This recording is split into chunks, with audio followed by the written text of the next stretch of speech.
Tonight, the Association of Allied Health Professionals has a tentative deal with the province which could avert a potential strike. Plus, I'm Colleen Connors on the beach in Cape Ray at the site of this massive shipwreck that washed ashore. Just the size of the planks and some of those copper spikes and brass pins and stuff, they're absolutely massive. It now seems that the community is going to be responsible for getting it out of the water, preserving it, and making it a part of Cape Ray. Thinking that this came ashore for us to tell the story. That's tonight on Here and Now. Man, it's so special to be able to have this competition here. We're nervous, but we are confident. Concrete toboggan race has taken over the St. John's Convention Center this week. Grind it down and you put wax on it, and it's just like a normal ski that you would use on the ski hill. I'm going to explain what that is and more coming up on Here and Now. This is CBC Here and Now.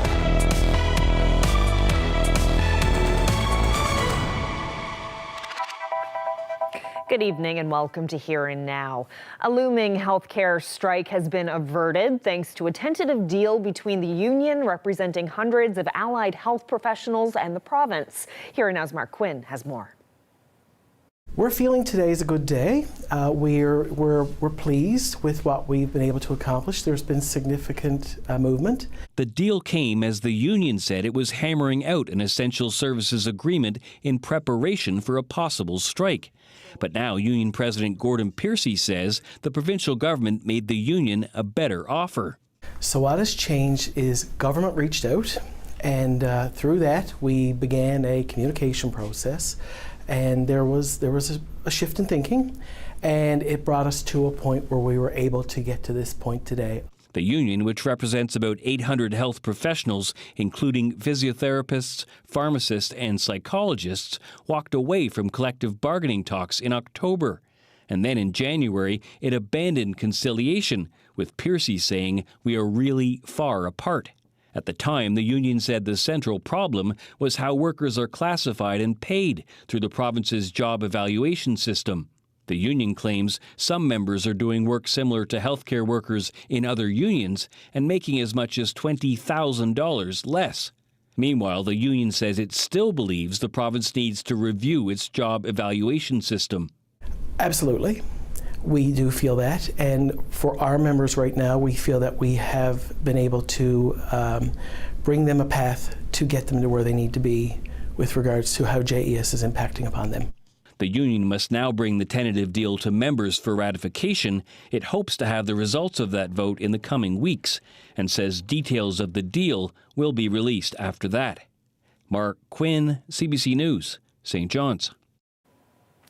Well, it's been nearly a year since the province's health minister promised to reopen the obstetrics unit in Gander. Since then, there have been delays and no clear opening date in place, leaving expectant mothers waiting and wondering. Here Now's Troy Turner reports.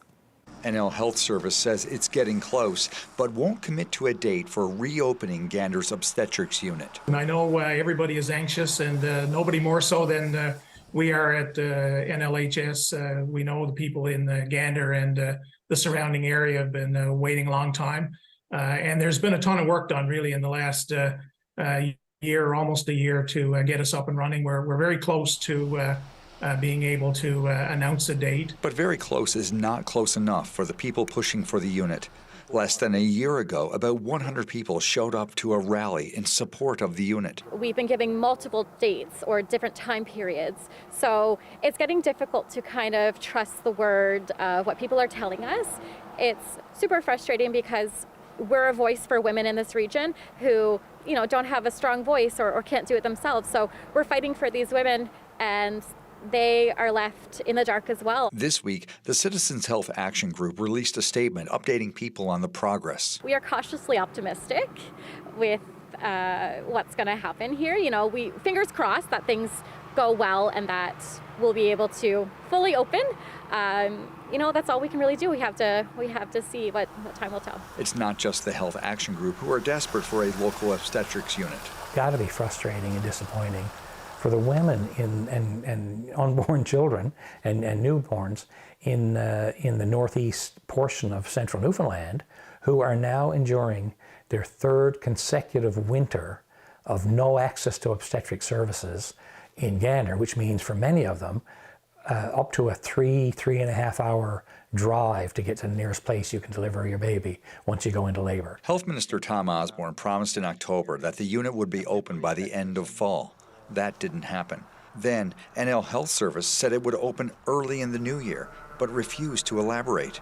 Now, Diamond says they have nursing and other support in place. 2 obstetricians are at the hospital, and a third arrived this week. They arrived on the ground this week. They start some orientation next week, and that'll take us about 3 weeks.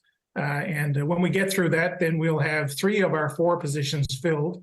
We think we'll be able to start some deliveries sometime shortly after that. February 23rd will be the 1-year anniversary of the announcement by Minister Tom Osborne that the obstetrics unit here at James Pate Memorial Hospital would reopen. During that day, the Citizens Health Action Group says there will either be a protest of further delays or a rally of support and celebration of its opening. Troy Turner, CBC News, Gander. The RCMP have issued a nationwide warrant for a serial predator believed to be in the Bay St. George area. 48-year-old Matthew Francis O'Quinn was labeled a long-term offender back in 2015 for his history of violence against women and more than 40 criminal convictions. This isn't the first time Bay St. George police have searched for O'Quinn. In 2020, a tip led officers to a home in Stephenville Crossing where, after a 45-minute negotiation, O'Quinn surrendered peacefully. Anyone with information about his whereabouts is asked to contact the RCMP. Well, Memorial University could be heading toward another labor dispute, this time with its lecturers. Contract talks have been stalled between MUN and the lecturers' union, known as Lumen.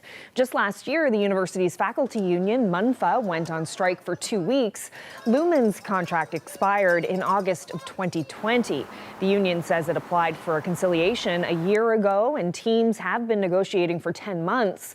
The union is accusing the university of delay tactics and says it's heading toward a strike vote. But if the university continues to refuse to show us the money, then we are in a legal strike position somewhere around the 1st of March, which means that all classes held by per course instructors, and there's 300 of us teaching, I think about a third of students at the university. That means we are no longer holding classes. Well, Lumen says it has yet to see a financial proposal from the university. Meantime, MUN is responding. In a statement, it says it has met with the union 6 times so far this year, and that during bargaining yesterday, it presented, quote, a proposal to address several of the Lumen priority issues and committed to provide a monetary proposal later that same day. According to MUN, Lumen refused to respond to the university's proposal. Well, about 12,000 people in the province were briefly without power today due to connectivity issues with Muskrat Falls. Newfoundland and Labrador Hydro says it's investigating why there was a trip with the Labrador Island Link transmission line. Hydro says power was restored to customers within 10 minutes, and events like this one are becoming less and less frequent.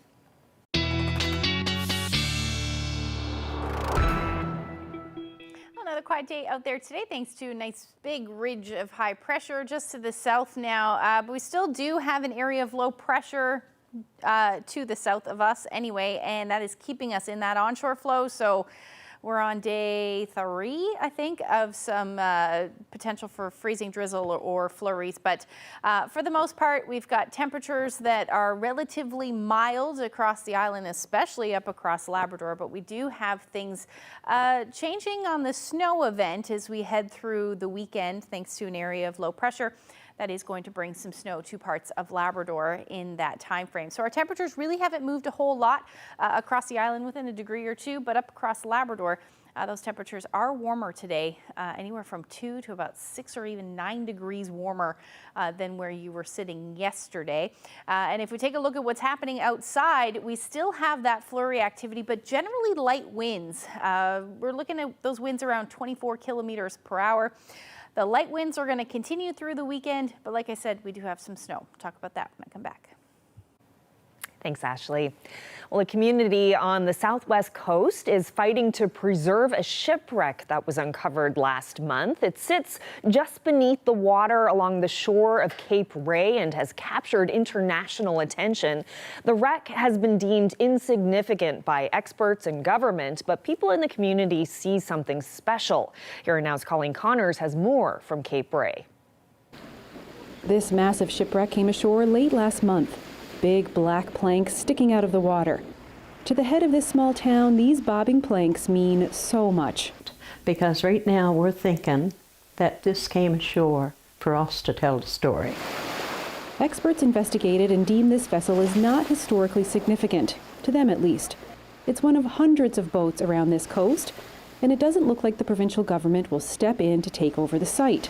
So the community of Cape Ray wants to haul it up, preserve it, and put it on display. I think that we would bring a lot of tourists to the area, and we could promote our southwest coast.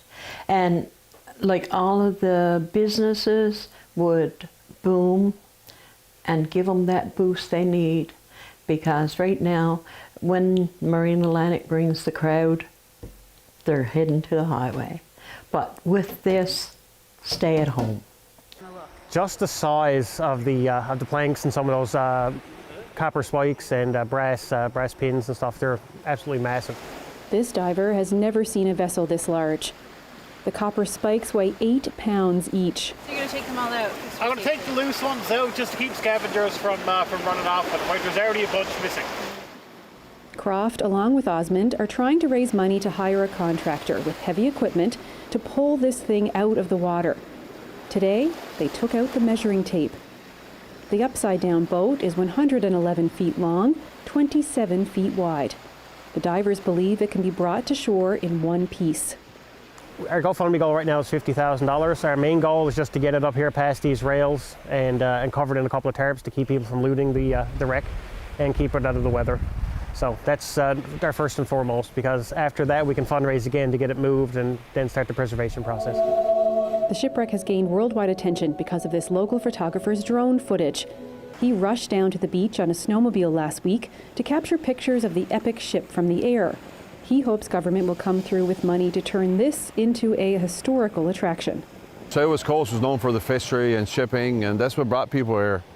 So to get some information from this, it could date back to some of our ancestors and like tell something new probably that went on back in the day, right? And then you got the tourism side of it for the Southwest Coast. It's the way the economy is now, we need everything we can get to boost it. And I think this is going to bring a lot of people, like divers and people who are enthused with this type of stuff, history, right? So I think it's very important. The wreck is astounding. Just the sheer size of the planks is so eye-catching. Everyone here hopes the fundraising efforts work. Of course, the cost to remove it and preserve it is one thing, but time is also an issue. It's not very common that this time of year you can drive down to this beach, and there is a storm coming later next week. So the crew here feels this needs to get out of the water real soon. Colleen Connors, CBC News, Cape Ray. Well, a complex and cantankerous legal battle continued to play out for a second day today in St. John's courtroom. And the stakes are high because it involves the future of the troubled Harbour Grace shipyard. Here Now's Terry Roberts reports. So here's the issue. Should the sales process for the financially strapped Harbour Grace shipyard be reopened for a bid that came in after the deadline had passed and another offer had already been recommended for approval? That's the challenge being contemplated by Justice Alexander MacDonald. For 2 full days, debate has raged in his courtroom. And it's been testy at times. It's a David versus Goliath showdown, with this underdog lawyer, Darren O'Keefe, facing off against a phalanx of litigators representing big banks, an insolvency monitor, and the current managers of the yard.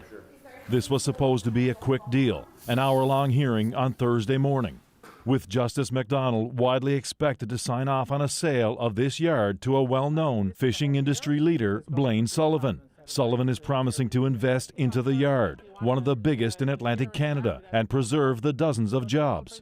Facing bankruptcy, the yard was granted creditor protection in November, and a sales process was launched. Last week, Sullivan's bid was accepted following an auction process that attracted 4 prospective buyers. But on Thursday, that rubber stamp on the deal melted into chaos. Darren O'Keefe represents Kevin English. English is the majority owner of the shipyard and one of the many creditors. O'Keefe came to the hearing yesterday with a $5 million offer for the yard on behalf of his client. The problem, however, is that the bid deadline was January 29th. O'Keefe said his client didn't bid because he felt excommunicated from the process. So for 2 days, and at great expense, both sides have argued over whether English's bid should be considered, with the current yard management team looking on from the back of the court. The secured creditors, including the Bank of Montreal and BDC, vigorously opposed the late bid, with one lawyer saying English was engaging in bad behavior.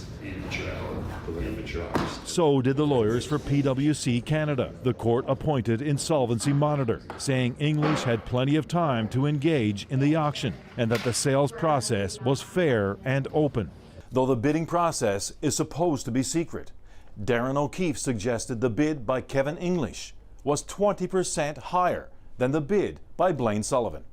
O'Keefe says English's higher bid should be considered because it would mean better recovery for the creditors, who are expected to get only a fraction of what they're owed. It's an unusual situation, and Justice McDonald says he'll make a decision Monday morning as to whether English's bid should be considered.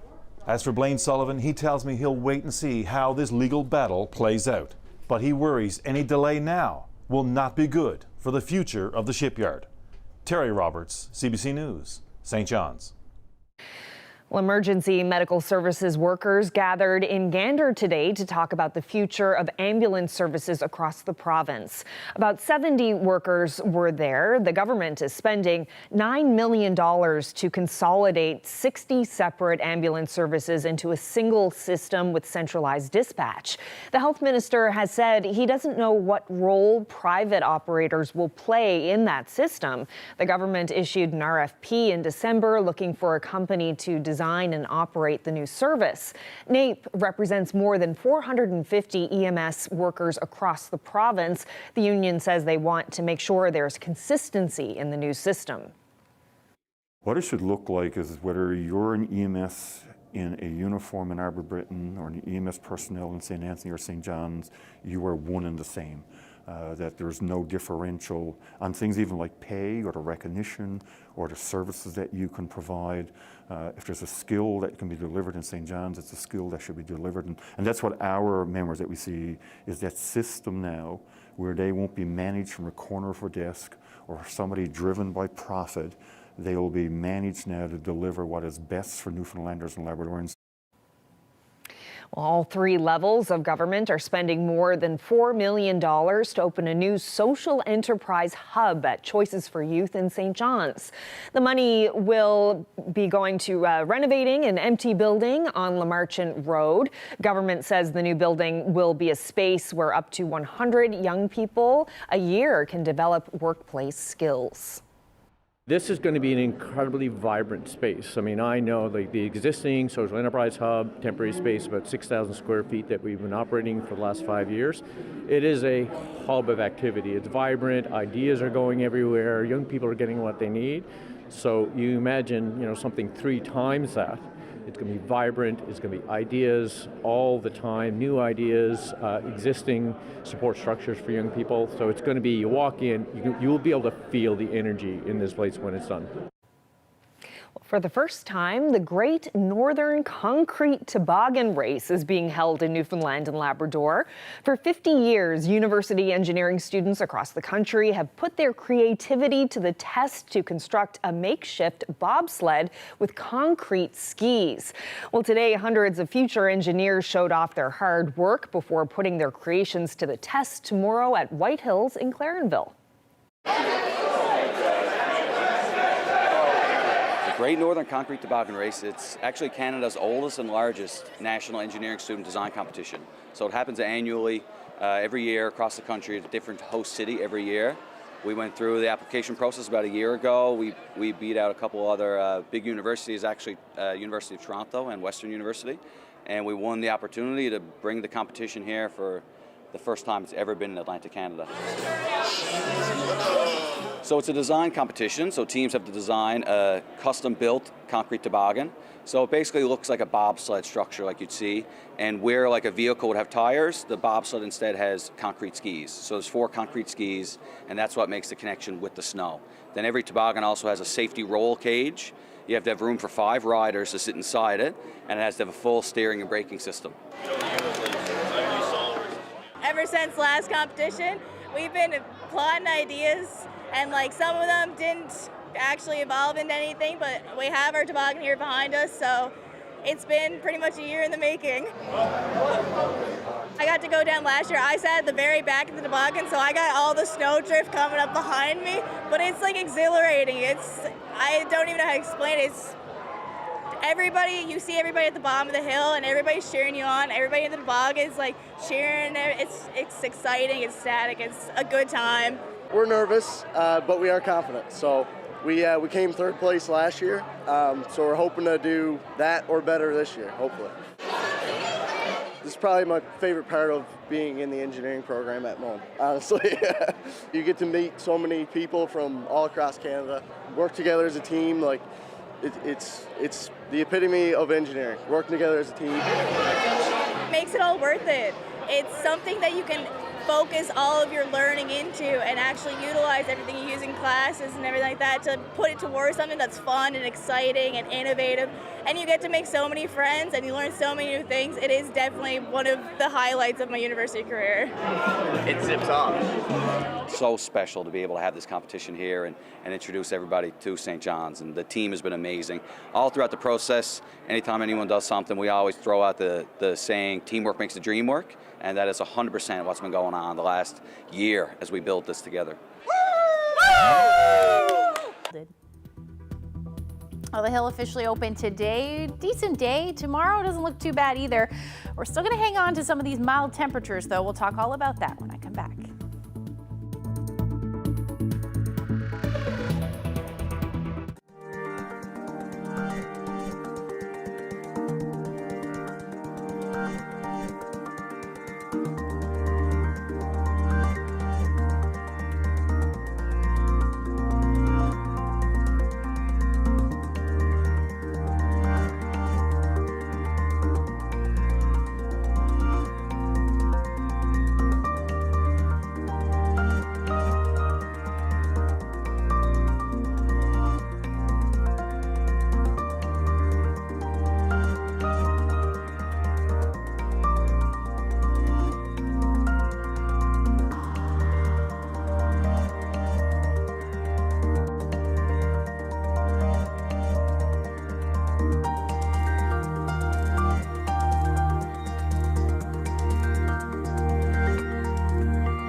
Time for a look at the weather. And Ashley, I must say, I am feeling that sense that, the days are starting to get a little bit longer. We're kind of turning a corner sort of thing. Yeah, we certainly are. I know, January can seem very long for some people, but by the time we get into February, we're, well on our way. We're gaining 3 minutes a day as far as our sunsets are concerned. So today, sunset at 5:13 in St. John's. By the time we get to a week and even 2 weeks, we're closer to 5:30. And then we're only a month away from springing ahead, which puts our sunset at 6:59. So we are almost there, 30 days away to seeing that 7 p.m. sunset.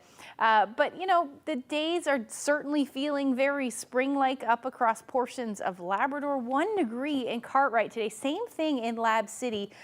Port Hope Simpson topped out at 3 degrees this afternoon. So certainly some mild air. Most of this is generally going to stick around. In fact, we're looking at temperatures above zero through parts of the weekend as well for parts of the province, parts of the Big Land rather. But the island generally sitting anywhere from about -4 to +3 in the warmest temperatures we are seeing down along southern areas of the island. Now, we've got a big ridge of high pressure that is dominating the weather picture for the most part, but unfortunately we are still in that onshore flow, which is, flurries now, but we've been seeing periods of freezing drizzle along the northeast coast for, like I said earlier, about 3 days now. We're seeing a wind chill around -10 at the moment. Winds aren't overly impressive, and they won't be all weekend, but we do still have some winds up across, wind chills up across Labrador, Nain, particularly around -16 at the moment. So we take a look at the future tracker. The good news is there's not a whole lot to talk about. We will see some flurries, however, up across Labrador, and that will move in tonight and continue through until we get into the morning hours for most of the Big Land.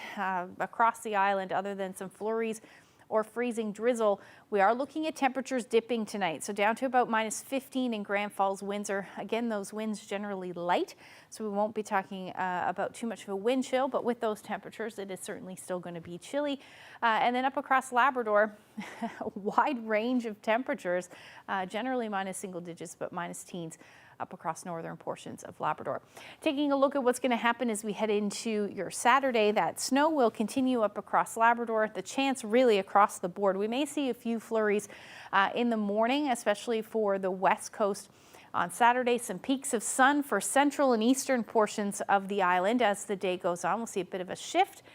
And then we see our next chance of flurries move in late day on Saturday, and this one going to bring some milder temperatures with it. So we'll actually, we may even see some shower activity in the mix by the time we get into our Sunday, and that will be the story across the island.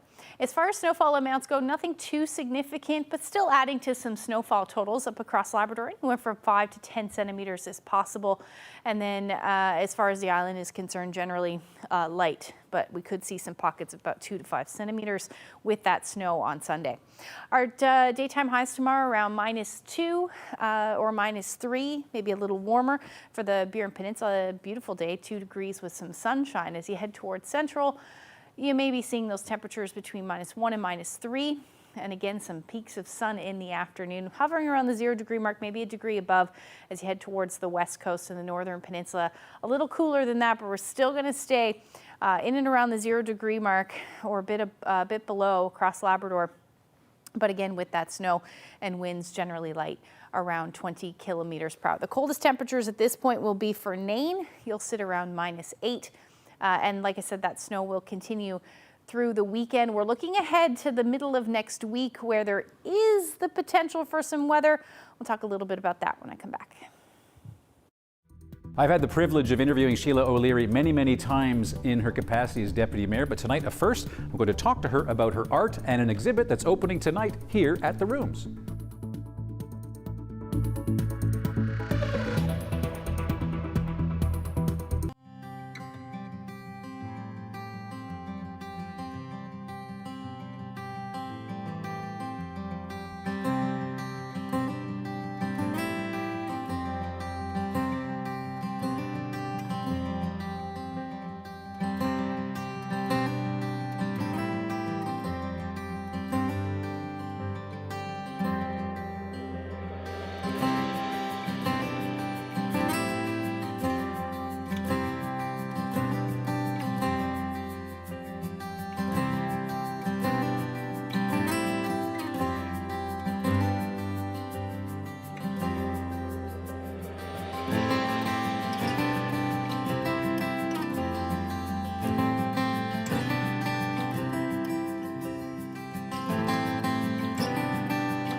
I've had the honor of interviewing the Deputy Mayor of St. John's many, many times, but this is the first time that I'll get to talk to Sheila O'Leary about her art. We're here at the Rooms. Her exhibit is just set to go.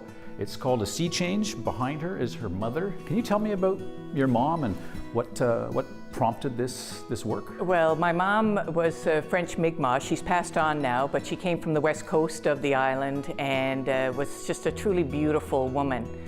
But the story really was my research into her cultural erasure, because she truly didn't have the cultural knowledge of her ancestry. She was raised in a time where being Indigenous or even French was, unsavory. And so, of course, she spent a lifetime being trained to be somebody other than who she was. And so my mom really came into this knowledge late in her life. And I felt it was an opportunity to do a real personal reconciliation, an honor to my mom and to lineages and many other people who have had very similar experiences. Yeah, and you're referring to a time where people like your mother, they were actually encouraged, don't speak French, don't talk about the fact that you're Indian, those kinds of things. So absolutely. This is your mom, and I know you're part of this as well. We're going to get to that. But over here, we have your daughter. And you mentioned that this is about lineages.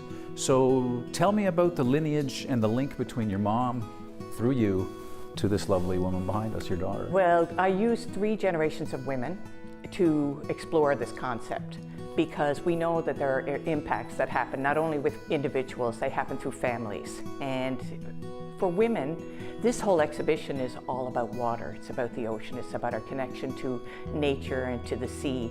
And through that medium, it was an opportunity for me to look at women as water bearers, and in Indigenous communities, water has so much significance.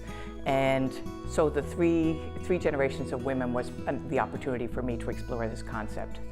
And was your daughter a willing participant? Because, I've spoken to you about politics before, but people might not realize that Sheila O'Leary is an accomplished photographer as well. Did she volunteer to be part of this? Well, I asked her, and you know what, I was a bit nervous about it because, of course, as a photographer for over 30 years, I've had lots of photographs of my children, but this was a really deeply personal story, so I was a little bit hesitant to ask her, but my daughter totally opened up. She was so honored to be a part of the whole exploration.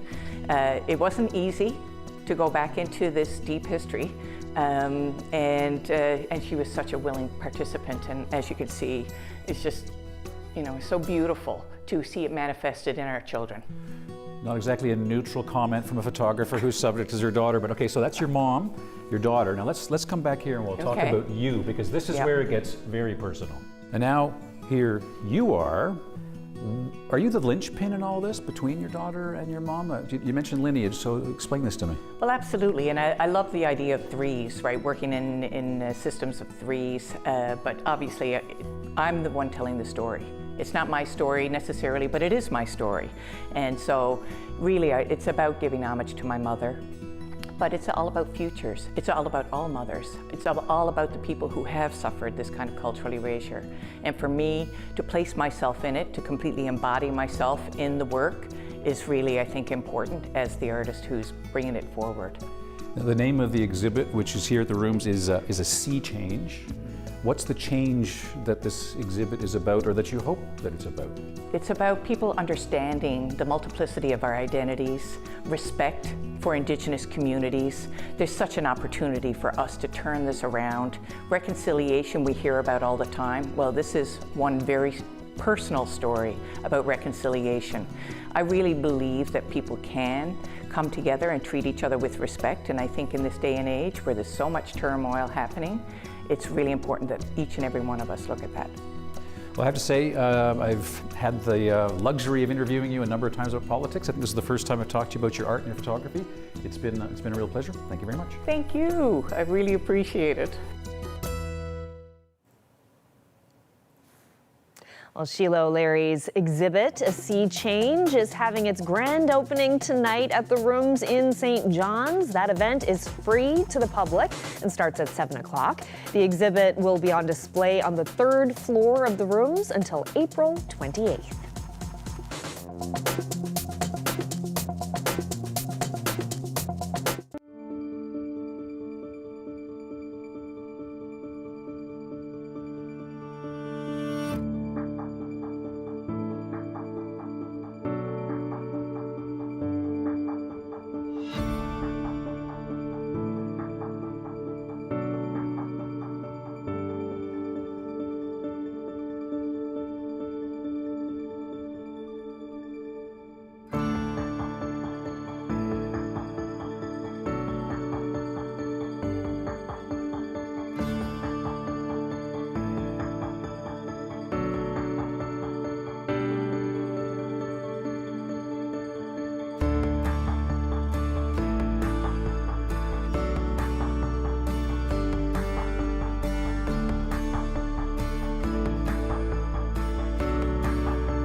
The Supreme Court of Canada has upheld the constitutionality of the Indigenous Child Welfare Act.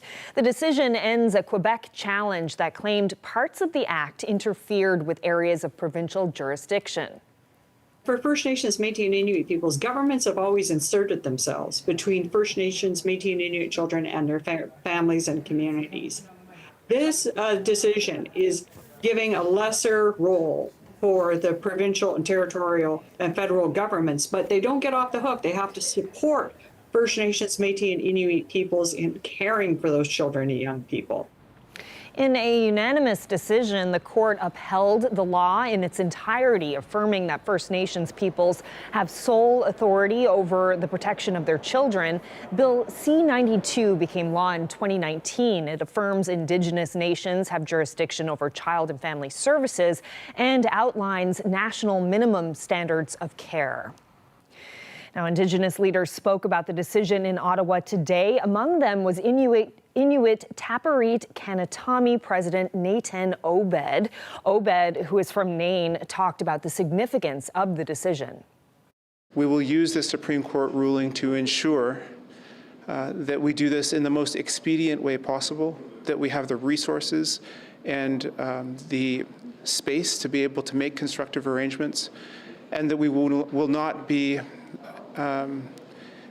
impeded by the demands of provinces and territories who would imagine that we do not have this right or are trying to put roadblocks in the way of implementing this right that ultimately come at the expense of those who need this act the most, which is the children in care across this country and those who are in the social services systems who need their community and their loved ones to be with them by their side, to make decisions in their best interests, and to give them a chance to have a positive future full of pride within where they come from, our language, within our communities, and also within our governing structures.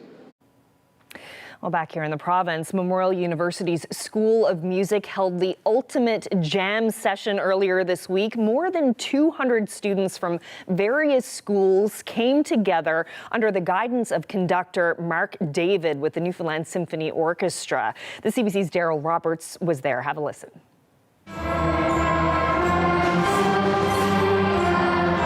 Today's session was our annual Play-In, Sing-In with schools all over the city. At least half a dozen different schools and various classes from these schools also. All instruments, as you saw, there were wind instruments, flutes, saxophones, trumpets. There were string instruments, violins, cellists. There were even choir members of some of these schools and percussion. So just a wonderful session. My objective here today is to start off and have them rehearse, and by the end of the session, we're ready for a concert performance. And I must say, this year the group was just extraordinary. What do you hear from the students who participated in this and the teachers who have participated in this event? Well, it's amazing to see their faces light up first at the beginning of the session when they hear the first notes, but at the end after we've performed this piece, everyone together playing with musicians they've never played with. To see those faces light up, for me, is is the best gift possible. I felt that they got to see some professionals play, and that it gave them some more motivation, and that they could continue playing, and the fact that they're not the only ones, that there are other people in the city and around the province that do play and sing, and we can come together and make something magical. Oh my gosh, it was just a phenomenal experience to see our youth of today in this room playing all of those beautiful instruments and singing to the caliber that they were. It just goes to show that Newfoundland is pouring with musical talent, and as music teachers we really need to keep trying to help motivate them to continue with their music as they grow. At first it was really nerve-wracking, but once we kind of got used to the setting, it became a lot more fun. I play the flute, and I like it because I think all the notes are fun and there's interesting combinations that you can put together. What do you like so much about playing music? Well, music does run in my family, so I've kind of always been into it, and I think it's just really fun to see how everything goes together. Music is just my life, and I love to play it, sing it, and create it.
Well, it's Friday, so let's find out who's celebrating. Happy anniversary to Dave and Winnie Wilcox. They're celebrating 50 years of marriage. Congratulations to Calvin and Eliza Genge of Anchor Point on their 60th anniversary. Happy 51st anniversary to Jerry and Mary Kennedy from Buckins. Wishing Norman and Frida Shepherd of Harbor Grace South a happy 54th anniversary. Anniversary greetings going out to Fred and Jane Wallace of Glovertown, who've been married 62 years. Gus and Denise Shea of Stephenville Crossing are celebrating 50 years of marriage. Happy 59th anniversary to Max and Joan Snook of Grand Bank. Happy anniversary to Ruth and Carl Brown of Clarenville, who are marking their 60th tomorrow. Happy 53rd anniversary to Howard and Eileen Strickland of Point May. Congratulations to David and Francoise Quinton of St. John's. It's their 60th anniversary. Wishing Bob and Minnie Lane of Catalina a happy 61st anniversary. Happy anniversary to Faye and Walter Wells. They've been married for 58 years. 56th anniversary greetings to Jack and Sharon Grandy of Grand Bank.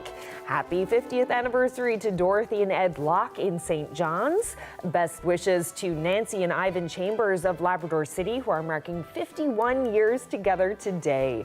Happy 56th anniversary today to Harry and Anita Critch of Charlottetown, Bonavista Bay. Wishing Heber and Phyllis House of River of Ponds a happy 59th anniversary. Congratulations to Max and Winifred Duffett of Happy Valley Goose Bay. They're celebrating 58 years of marriage. Happy 50th anniversary to Wally and Maxine Morgan from Holyrood. Wishing Winston and Stella Andrews from Corner Brook a happy 60th anniversary. Happy 68th anniversary to Nellie and Chancey Butt of Swift Current. Now to some birthdays. Happy 99th birthday to Madonna Ryan of Gander. Happy birthday to Irene Chambers, who's celebrating her 98th birthday today. Happy 98th birthday to Elsine Parsons Brace in Bay Roberts. Wishing my great uncle Ralph Stokes of St. John's a very happy 93rd birthday. Happy 90th birthday to Albert Peach from Corner Brook. Adalia Penny of Jeffries is turning 91. Hope you have a great birthday. Birthday greetings to Audrey Collins from Carmenville, now in Gander. She just turned 93. Wishing Leonard Loveman of Springdale a happy 93rd birthday. Effie Late in Deer Lake is celebrating her 95th birthday. Best wishes to Florence Russell from Blaketown, who's celebrating her 93rd birthday.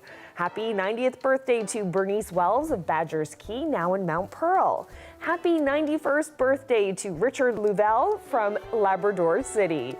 Happy birthday to Winifred Strong from Jackson's Cove, now in Springdale, who just turned 98. Happy 96th birthday to George Kendall of Corner Brook.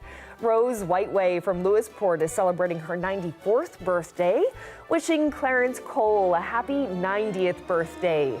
Birthday wishes going out to Ruby Kennedy of Kelligrews on her 90th birthday.